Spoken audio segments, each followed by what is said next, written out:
He's back for a second run. How are you? I'm doing great, Henry. Good to see you. Great to be with you. You doing okay? I am doing great. You had so much fun 2 years ago. I'm in the Christmas spirit just listening to your show and the Operation Santa Claus Toy Drive. You know, we love that because all the toys stay in Pitt County. It's a local effort by the Greenville Fire and Rescue and Highway Patrol Salvation Army and our station. We've been doing it. I think this is the fourth year. And people bring out toys, and we're going to have donuts out there. We're going to do it outside tomorrow morning, and Ashton's already planning to bring a space heater because it's going to be cold tomorrow, but it's going to be Christmassy. I'm leaving here and going to the toy store. Go! Do that. Come back with my unwrapped toys. Yeah, we appreciate that. All right, how's it going? Tell us Doing about great. you're back in the race. Let's start at the beginning for people who don't know Taylor Griffin. Give us your background and tell us why you decided that you're going to run again for Congress against Walter Jones. Well, I'm from Wilson, North Carolina. My dad actually worked his entire career in Farmville, where Walter's from. So this is my home in Eastern North Carolina. Grew up listening to you on the radio on the Tar Heel Sports Network. Now, that's not necessarily a good thing. Kind of live that down. I was a Pac fan, so I've always been a little skeptical of you, Henry. As well you should be. But you said we're purple today, though. Yeah. See, I've been conflicted my whole life. But not really. I've always been a pirate. But Henry, it's the great honor of anyone's life is to be in a position to do something for your home and do something for your community. And I felt like I was there. I went to college and at Appalachian, and when I graduated, I went to work for Senator Helms in Washington and got some incredible opportunities. Worked for President Bush in the White House. And it's that experience that in watching what has been going on in this country, I felt like I could do something about it. And I feel like that career politics is part of it. I think that there comes a certain time when we need a new generation of people representing us in Congress, and I think we need a pretty regular rotation of people. I think we probably need term limits, but until we get them, we should enforce it at the ballot box. And I'm honored at the amount of support that we received last time, and very excited to be out talking to voters about how we can work for Eastern North Carolina going forward. You came closer to beating Walter Jones than anybody ever has. It was close last time. A lot of outside money. And I know the laws. You can't be involved with anybody who's going to bring in 527 money or C4 money or any of that. Yeah. Those new laws that allow people to spend more. It's a blessing and a curse. Yeah. So you had all these organizations who got on board last time. It seemed because not necessarily they were supporting you, but they wanted Walter Jones out, and so that how much did that aid you last time? Well, I mean, I guess it helps to have more advertising and more conversation. At the same time, I think that people need to recognize that, I know Congressman Jones, you know Congressman Jones. Congressman Jones is not a bad man. We don't argue that in this campaign, and I think that when you have ads that are really hard against Congressman Jones, I think it can be helpful, but to an extent, but it also is sort of out of sync with the kind of campaign we're trying to run too. And so are you saying that you thought that some of the outside money that came in the ads were too harsh? I think that you have to recognize the fact that Congressman Jones has been representing Eastern North Carolina for a long time, and we have a lot of policy differences. I mean, there are different approaches. I feel like that I would be a more consistent conservative than he has been at times, but I do think that you have to recognize that, he's my congressman. I voted for him. Wilson used to be in the 3rd Congressional District where I grew up. And so, there's our campaign is about a new generation to try to take our country forward out of this very difficult time that we're having right now. The challenges that our country is facing right now are great. In 6 years, 2021, we're going to have $600 billion a year just in interest on our national debt. Now, that's what we spent on national defense last year, what we spent on our military total. We can't afford that. And we're going to have to get very serious. There are going to be a lot of tough choices. And there are going to have to be people who are willing to make those tough choices. And willing, if need be, when you make those tough choices, those are difficult political positions to be in. And there are people that are going to criticize that, and you have to be ready for that. But I think that ultimately that's what the American people really want. They are ready to get something done to move the country forward while we still have time, and we don't have a lot of time left. Not just trying to play devil's advocate. Isn't that what Congressman Jones has been saying?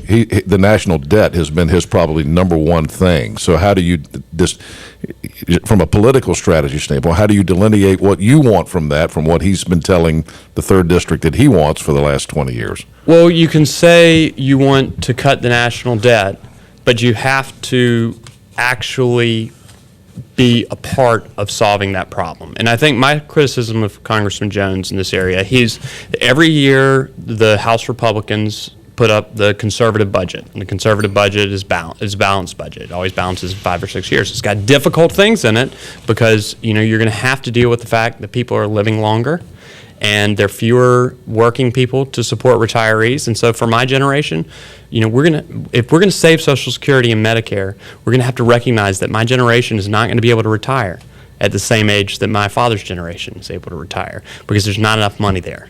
And I guess he has his own reasons for voting against it, but he's voted against every one of those balanced budgets.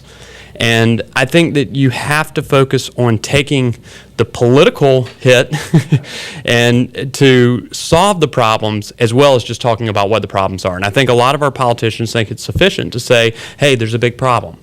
But, the hard stuff to do something about it, that's not something we're quite willing to do. Mm-hmm. That's something I am willing to do, and that's what I'm running on, and that's what I'm saying right now. Look, if you want a guy that's not going to make the hard decisions, he's not going to take away the free ice cream, then I'm the wrong guy to vote for. And people should know that up front. And if I lose on that basis, I've done my best, and I'm happy with that. But I think we're going to win because I think this country is ready to make those tough choices to get our country back on the right track. Taylor Griffin, candidate for Congress in the 3rd District in the Republican primary against Walter Jones. Taylor, you this time around, you've got a 3rd candidate in this race. This is going to be an interesting race. And we did last time around too. Yeah. To be honest. Yes, but I didn't sense that the candidate last time was as organized or as out front. I could be wrong about that. I mean, I follow this stuff pretty closely, and I can't even tell you who that person was. So, so you got Phil Law this time, who's already out there advertising. He's been on the show. We've met him. I've actually seen him out on the campaign trail. He's been pretty active in coming to events. He actually came to an event I was emceeing in Havelock recently, and that's where I first met him. He's already running ads, and he's attacking you. And I think that's interesting. I asked you when you came in this morning, why would a candidate attack you? And everyone knows the rap on you, and he's saying it in his ads. So I want to give you a chance to respond to that. He's saying, you were a career government guy in Washington, D.C., and you've moved back to Eastern North Carolina to run for Congress. Fair or unfair criticism of you? Well, I think that one of the things that I believe recommends me and qualifies me for this job is the fact that I do have the experience that I can walk in there and I can do the job from day one. There's no learning curve because I've been there. I've worked in the Senate. I worked for Senator Helms at the Senate Foreign Relations Committee. That's sort of my model for doing this. I mean, I think there are 3 parts to it. It's one, that you stick firm to your conservative principles, let everyone know where you stand, and people respect that. 2, you take care of your people first. You take care of Eastern North Carolina. You do right by the people that elected you first.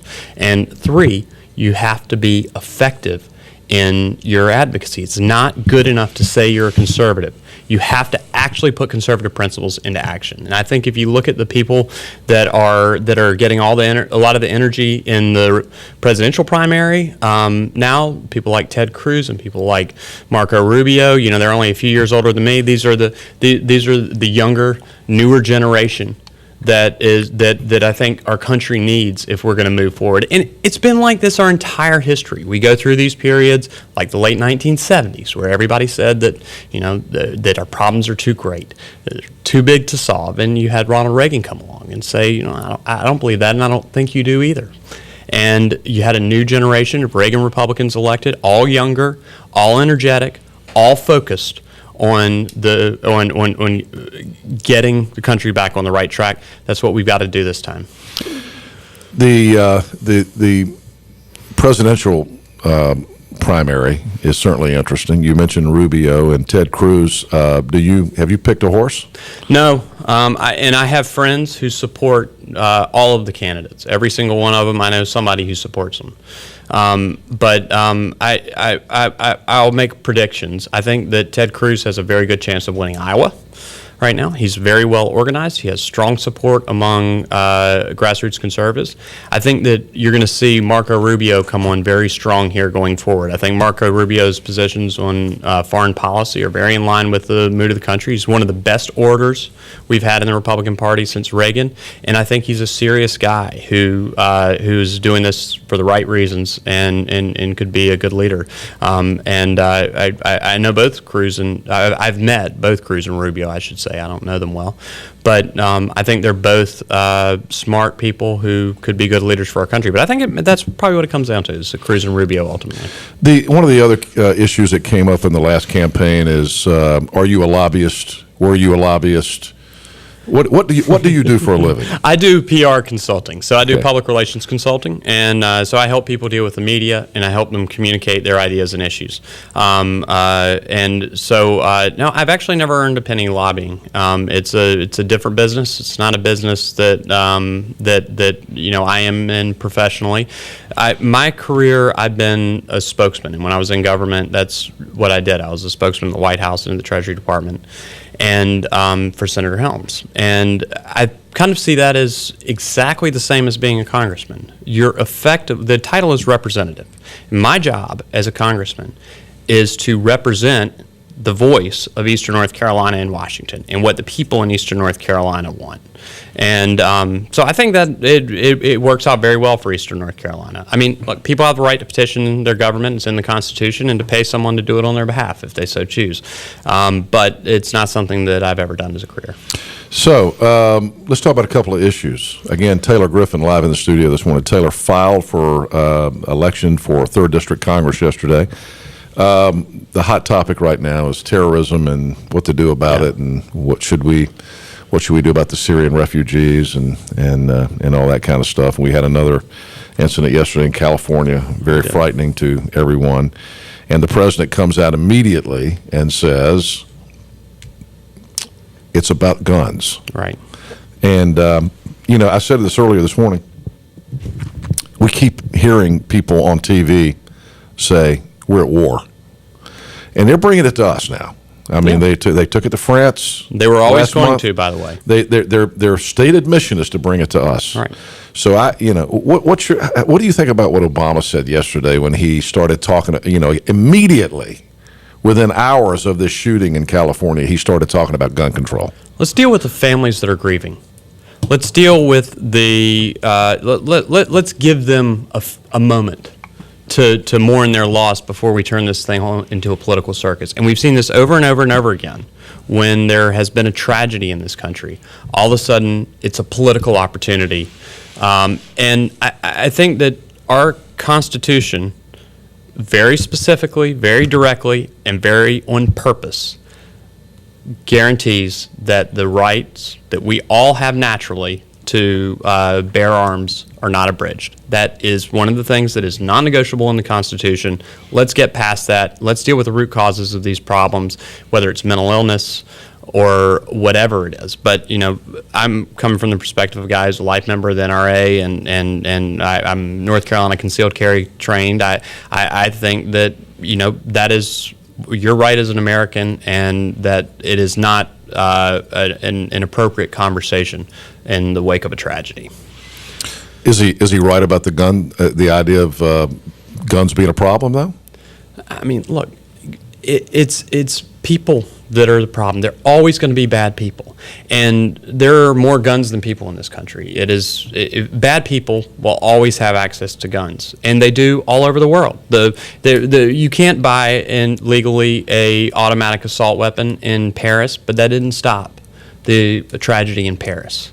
And when we're talking about symptoms of the problem, the tools that people use to create these tragedies, and not talking about what causes these tragedies in the first place, we've really gone off base. The Congress has had an interesting year. John Boehner finally resigned, Yeah. and now Paul Ryan is the Speaker of the House. He didn't want it, but he said, "I'll take it on my terms." And there's a real split in Congress that looks like it's kind of mirroring the split in the Republican Party to me. I mean, I'm beginning to see a divide in the Republican Party that makes you wonder, where's this going to go? Because moderate Republicans and far-right conservative Republicans are not seeing eye to eye any more than Republicans and Democrats are these days. Comment on that, if you would, and where are you in that political ideology? Well, look, I thought John Boehner choosing to retire was the right move for him. It was the right move for the country. I think that Boehner had become the issue rather than what the issue needed to be. And the issue needed to be, how do we get our country back? How do we, as conservatives and as Republicans, take the fight to Obama and the progressives? And I think a broad coalition of conservatives that have traditionally been on the other side of the leadership came together and said, let's give Paul Ryan a shot. And that includes Mark Meadows, who kind of precipitated Boehner leaving too, who I think is a pretty good guy. And so I think that there are some moderate conservatives or moderate Republicans who probably just want to go along to get along, and I think that's a problem. But I think that most Republicans share common values, and I think that a lot of this was about the internal dynamics of the House of Representatives. That the leadership was not giving the people the opportunity to represent their people fully. Either by forcing them into votes that were uncomfortable, or not giving them the full ability to present amendments to a bill, and that kind of thing. And I think that process is opening up now, and I think some of those wounds are healing, and I think there is more focus in the right direction now. So I think we've got an opportunity here, and I certainly hope that Congress will be able to capitalize on it. Taylor Griffin back in the race. Is it going to be easier the second time around? What are you going to do differently this time you didn't do last time? Buy more ads on WTIB. No, I like that strategy. Yeah, exactly. No, I think that this was my first time running for office, and you normally start these things by state house, state senate, work your way up. But this is the job that I felt like I was really qualified for. I think that we have good representation in Eastern North Carolina, the state senate, state house, and I think that they can do the job much better than I could. But I believe that I can be very effective for Eastern North Carolina in the Congress. I think I need to reach out to more people.